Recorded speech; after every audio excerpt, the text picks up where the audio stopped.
Modori, runinga ya KU. Na kwingineko ni kuwa jumuiya ya wafanyabiashara wa Kuria ikiongozwa na Omaya Mwiti imekejeli tukio la kumshambulia Rais Ruto kwa kiatu lililoshuhudiwa wakati wa mkutano wa hadhara huko Migori.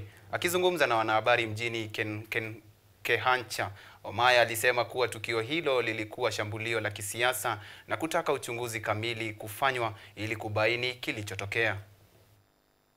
Kwanza tupunguze gharama ya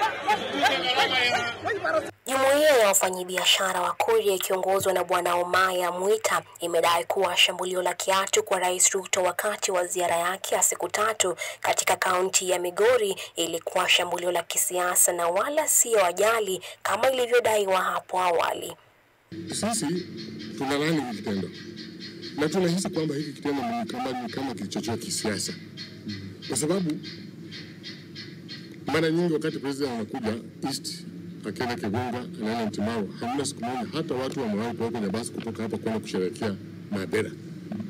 Lakini this time kulikuwa na mabasi 8 ya watu kutoka Mabera wakaletwa. Alafu kabla ya kile kisa kutokea kulikuwa na watu wawili ambao walipigana pale kwenye lango. Akizungumza na wanahabari mjini Kehancha katika kaunti ya Migori, Mwita alitoa wito wa uchunguzi ili kubaini kiini cha tukio hilo, huku akisisitiza kuwa shambulio hilo lilitawaliwa na ushawishi wa kisiasa. Jambo linalotutia kiwewe kwa kabisa kwa hivi sasa ni kwamba mbunge wa East yeye alitoa statement ayaani kitendo hiki. Pamoja na PS walaani kitendo hiki. Lakini hatujasikia jambo lolote kutoka kwa mbunge wetu ambaye sehemu hii ni eneo lake. Tunahisi kwamba jambo hili tunataka, sisi tunaliomba serikali ifanye uchunguzi unaotosha kabisa thoroughly. Na sisi vile vile tunaendelea kufanya uchunguzi, tunataka kujua kisa na maana ni kwa nini jambo hili lilifanyika. Aidha, jumuiya hiyo imesema kuwa tukio hilo linaweza kuathiri miradi ya maendeleo ya serikali kuu katika eneo hilo, jambo ambalo limetajwa kuwa si haki. Kwa upande mwingine, wameeleza hofu yao kuwa huenda tukio hilo likasababisha migogoro ya kikabila kati ya jamii za eneo hilo. Hii neno imetutia aibu na hatutakubali, tunalaani. Tunaomba serikali ifanye uchunguzi, itusaidie.